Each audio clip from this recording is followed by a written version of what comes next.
Денес во втората епизода на Ишкиот го работува мистериозниот човек што украл авион. Човекот по име Диби Купер. Работа во втората епизода од новата сезона на Ишкиот. Како што кажа, денес ќе работува мистериозниот човек Диби Купер, кој што ограбил авион, скокнал од него и повеќе никош не бил виден. За другите информации мислам дека можеме веднаш да започнеме со темата. Среда 24 ноември 1971 година. Човек под името Ден Купер купи билет во еден правец од Northwest Orient Airlines за летот 305, кој леташе од Портланд, Орегон до Сиетл, Вашингтон. За Купер беше опишано дека има околу 40 години, облечен во деловен костум, мантил, бела кошула, кафени чевли и црна вратоврска. Носеше автовка и хартиена кеса. Пред да полета авионот, Купер нареча бурбон со сода. Каков тип, значи тој за да се опушти, веројатно за да се опушти, нали си порачил бурбон и после тоа што се случило нема толку да биде интересно за него. Тоа си биде интересно за него, но нема да биде интересно на другите на авионот. И може да продолжиме. Околу 15 часа по полноќ. Откако полета авионот, Купер и остави белешка на стюардесата. Меѓутоа, кога го ставил во джеп, Купер се заканил. Господице, подобро погледнете таа белишка, имам бомба. Тоа ја замоли да седне до него и кога таа го стори тоа, тој ја отвори својата автовка за да ја покаже дека внатре има поврзани жици и динамит. Купер потоа ја замолил да запише што зборува и да го несе капитанот, тоест. Белешката гласеше, цитирам: "Сакам $200,000 до 17 часот во готово. Ставете ги во равнец. Сакам 2 падобрани за назад и 2 предни падобрани. Кога ќе слетаме, сакам камион за гориво, подготвен да се наполни со гориво. Без зафрканци или ќе завршиме работата." Много интересен човек, значи, погледнете што напише во писмото, рекол: "Не сме зафркали, тоа е сериозно. Сакам тоа што го наведе во писмото, го сакам да некој ќе активира бомбата и ќе ги разнесам сите во авионот." Купер исто така побара парите да бидат само во банкноти од $20. Кога летот слета во Сиетл, Купер ги смени 36 патници во авионот за пари и падобрани и ги упати пилотот и некои членови на екипажот да останат во авионот и да летат за Мексико Сити, останувајќи под 3 километри. Пилотот Вилијам Скот им рече на официјалните лица дека тој само ги избрал маршрутата, а не Купер. Како што напредуваше летот, Купер стави пар темни очила за сонце, кои подоцна ќе бидат прикажани во неговата позната композитна скица. Некаде помеѓу Сиетл и Рено, Невада, Купер скокна од задните врати на авионот со 2 од бараните падобранци и парите. Тој никош повеќе не беше виден. Откако скокнал Купер, авионот потоа безбедно слетал.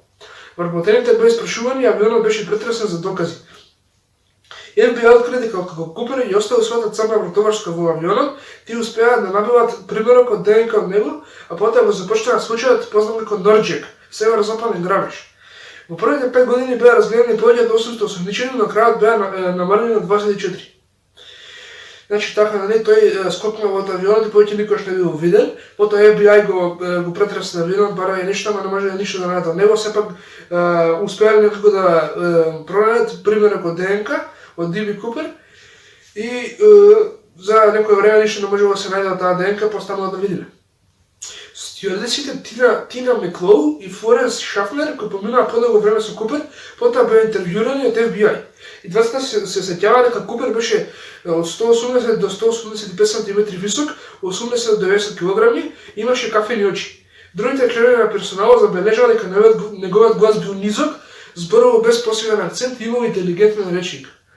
FBI ги објави сериските бројби на банкнотите од $20 во обид да ги најде парите, но не беа успешни. Се до 1980 година, кога едно младо момче најде стар пакет исполнет со банкноти од $20 во вредност од $5,800. Пакетот е продаден на брегот на Тина Бар во Ванкувер, Вашингтон, каде што момчето правило оган со неговиот татко. Сериските бројби на банкнотите од $20 се сопаѓаа со оние објавени од FBI. Со ова откритие генерално се мислеше кога Купер скокнал, парите баднале во реката Вашугал, потоа стигнале до брегот Тина Бар. Во 1972 година писма беа испратени до Нью Йорк Таймс, Вашингтон Пост и Лос Анџелес Таймс и Сиетл Таймс, или признавајќи го делото, повувајќи го неодамна починетел Диби Купер или тврдејќи дека е негов брат. Сепак се смета дека повеќето од овие се лажни. Во 1990 година Доналд Марфи и Вилијам Луис беа приведени во федерален притвор под обвинение за изнуда и имитирање на Купер за да ја напише нивната приказна и да ја продава на таблоиди. Како интересни луѓе, значи тие се викале дека тоа пратиле писмо на овие медиуми што прочитав и викале дека тие се Диви Купер за нели потоа да продават нели приказните да заработат пари. Избавници можам да кажам. Нешто што треба да се зее в предмет е дека иницијалите DB всушност не се релевантни за случајот. Киднаперот се го нарекувал Ден Купер, се дека наводно нека медиумска служба не направила грешка и го нарекла DB наместо Ден. Иако Купер првично беше обвинет за воздухопловно крадење, подоцна беше сменето за да се избегне 5-годишниот статут на ограничување, што би значило дека 5 години под Норџек тој не може да биде обвинет. Тогаш големата порота го обвини Купер за кршење на законот на Хопс. Федерален статут дизајнира да спречи изнуда кој нема статут на ограничување. Ова значи дека без разлика кога бил продаден Купер, дури ако истрагата на FBI била затворена, тој сега би можел да биде обвинет. Така, значи пред да влеземе во теориите, морам да кажам дека има таков нели закон за после 5 години да се најде Купер и сам да призна дека направи тоа, тој не би бил обвинет. Сепак тоа се сменило тогаш и поради тоа нели кога да биде продаден Купер, тој би одговарал пред правдата. За самите теории можам да кажам дека ги има 4, првите 3 теории се за идентитетот на Купер, а четвртата теорија е околу тоа тој дали преживел, не преживел или што се случило со него, кој да бил тој. Па можеме да почнеме со првата теорија. Мојата прва теорија е дека Ричард Флойд Мекој беше Диви Купер. Оваа теорија беше популаризирана од Расел Калам, поранешен агент на FBI, и Берни Роудс, поранешен службеник за условна казна. 5 месеци по Норџек во април 1972 година. Мекој беше уловен за киднапирање авион на сличен начин како Купер. Двајцата беа мирни во текот на кражбата, двајцата и даде белешка на стюардесата дека имале бомба. И двете белешки содржаа фразата без зафрканци. И двајцата побараа 4 подобрани и се фалија со подобрани за задниот дел на Боинг 727. Двете кражби се случија дека универзитетот Бригам Јанг беше на пауза каде што Мекој беше студент.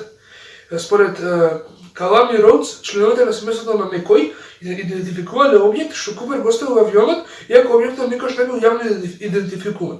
Иако некои верува дека е медалион од универзитетот Бригам Јанг, тврдењето никош не е потврдено. Меѓутоа, FBI на крајот го отфрли Мекој бидејќи тој не одговара на описот што го дадоа стюардесите. Дополнително, според архивите на FBI, Мекој бил дома со своето семејство ден по кражбата за вечера за денот на благодарноста. Така, значи, ова со завршува првата теорија. Првата теорија беше дека нели човек по име Ричард Мекој бил Диви Купер.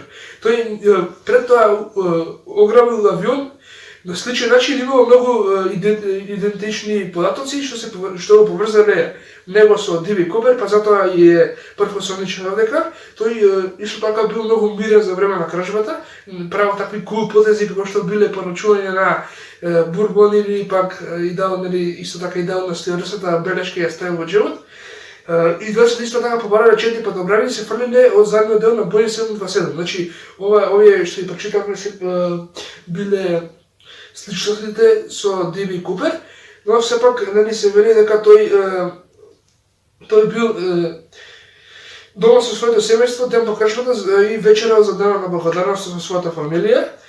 Исто така тој нели не одговарал на присуштно што дали свидетелите и од тука мислам дека може да се рече дека не бил тој и иако нели тој бил познат дека краде авиони, исто така и сличен начин со крадење на Купер е многу нели тоа е многу забележително и може да се рече дека тој бил, но сепак ако има некој што тврди дека го видел дека тој стварно бил дома, тогаш мислам дека може да отфрли оваа теорија, но само ако е тоа вистина, нели фамилијата во секој случај ќе рече да тој беше со нас тогаш за да го извадат од нели од такви проблеми, може за тоа рекли, ама сепак на крајот ќе кажеме што мислиме за оваа теорија, мислам дека можеме да влеземе во втората теорија.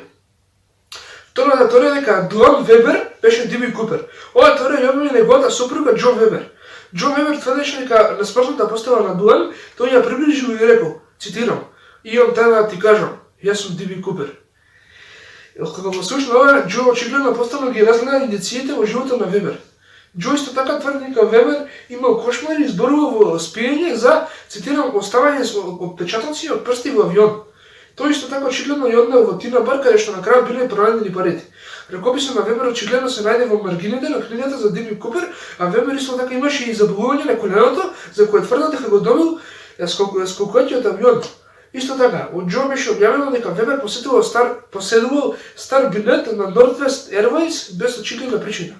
Ралф Химмелсбах, поранешен главен агент на FBI, тврдеше дека Вебер одговара на физичкиот опис. Тој одговара на криминалната позадина, за која секогаш се мислел дека е поврзана со случајот, но на крајот сепак тој не веруваше дека Вебер е Купер. Че ова теорија за разлика од првата многу е по-точна и повеќе би убеди мене лично. Значи, тој први на смртна постава рекол дека е Д.B. Купер. Значи, ја не гледам причина зашто би лажал, на смртна постава зашто би лажал, зашто баш тогаш би рекол дека е Д.B. Купер. Со други зборови, нели, на смртна постава обично се кажува вистините. Друга работа што морам да кажам дека тој имал билет од компанијата на авионот кај што бил Д.B. Купер и тој нема објаснува за тој тикет, просто нели жена му го нашла тој тикет. И исто така одговарал на описот и криминалната позадина му одговарала според FBI агентите. И мислам дека оваа теорија е многу посилна од првата теорија што се однесува до мене и мислам дека може да почнеме со третата теорија.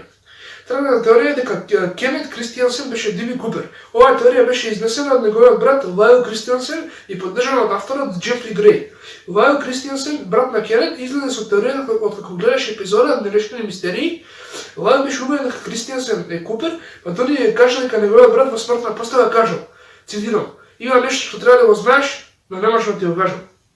Кристијансен беше главен на стюардесите за авиокомпанијата Northwest Orient. Тој исто така сакаше бурбон и кога искапа куќа кога се сврши грабежот. Ова е многу интересен детал. Кога Греј покажа слика на Кристијансен на стюардесата што комуницираше со Купер, таа се согласи дека тој е најблискиот лик од сите представени и осомничени, но таа не можела со сигурност да каже дека е тој. Сепак, FBI подоцна го отфрли Кристијансен врз основа на тоа дека тој не одговара на описот затоа што Кристијансен бил параглайдерист, а FBI верува дека Купер не бил вешт скокач. Па не знам зашто верува така FBI, мислам. Сега можеме да ќе прочитаме, мислам дека зашто FBI верува во тоа тврдење. Иако треба да го обвинува Кенет Кристијансен дека тој бил Д.B. Купер. Ова теорија нели излегла од неговиот брат, откако гледам некоја епизода за Нерешени мистерии на телевизија, се рекол, според оваа информација што видов, ова би можело да биде мојот брат. Значи тоа е многу тенко и неуверливо според мене, за да може еден човек да се обвини за Д.B. Купер. Но сепак нели има многу податоци во оваа теорија што го обвинуваат Кенет Кристијансен, со други зборови тој сакал бурбон, тоа нели што го кажавме, а исто така и купил куќа, некоја богата искапа куќа купил од кога се случил грабежот. Исто така и таа стюардесата рекла дека нели од многу слики од видеите што и биле покажани, Кенет Кристијансен бил најблиску до тоа што се сеќава. И можеме да продолжиме со четвртата теорија. Мојата четврта и последна теорија е дека Купер не го преживел падот од авионот. Оваа теорија е широко верувана, вклучително и од Лери Кер, специјален агент на FBI. Лери Кер, преземајќи го случајот во 2007 година, имаше нешто да каже за летечките способности на Купер. Цитирам: "Првично мислевме дека Купер е искусен скокач, можеби дури параглайдерист, но подоцна заклучивме дека ова едноставно не е вистина. Ова беше подкрепено со откритието дека само еден од подобраните на Купер бил функционален. Други подобран бил подобран за тренинг, кој не можеше да се отвори, а функционалниот бил подобран што не можеше да се управува ако не сте професионалец. Временските услови исто така беа непожелни за скокање. Кар рече, ниту еден искусен параглайдерист не би скокнал во темната ноќ на дожд со ветер од 200 км/ч што дува во лицето, облечен во мокасини и мантил. Купер исто така скокна преку шумско подрачје без видливост која на земјата подолу, бидејќи имаше обрав на 150 метри. Сепак телото на Купер и подобрано никош не биле пронајдени. Значи така оваа четврта теорија дали вели дека не го преживел падот, исто така вели дека тој не бил искусен скокач, нели, или параглайдерист, подобранец, сеедно, дека не бил искусен во таа работа, затоа што никој професионалец не би скокнал од толку високо било плюс било ладно, било ноќе и врнал силен ветер, врнал силен дожд, извинувам, и поради ова нели се вели дека тој не бил професионалец, сепак телото и другите остатоци од него не биле пронајдени никогаш и затоа не може со сигурност да се рече дека тој починал. Тоест, ако стварно починали, одма ќе се докажеше, така да оваа четврта теорија ја отфрла, ми мислам дека кој да бил Диби Купер, тој се спасил и подоцна направил што правил. Во однос на тоа кој од првите тројца што ги прочитаме Диби Купер, мислам дека имам големи сомневања, затоа што сите теории што прочитаме имаат и позитивни и негативни факти, имаат и факти што го потврдуваат, има факти што негираат теоријата. Сепак мислам дека нема да се осудам да кажам кој бил Диби Купер, ќе оставам тоа да биде разјаснето и така ќе биде разјаснето овој случај, сепак нема да речем дека тој и тој. И мислам дека можеме да завршиме оваа епизода. Следете на Инстаграм и Фејсбук, како што и кажам претходно. Пријатно и се гледаме во следната епизода на Unscared.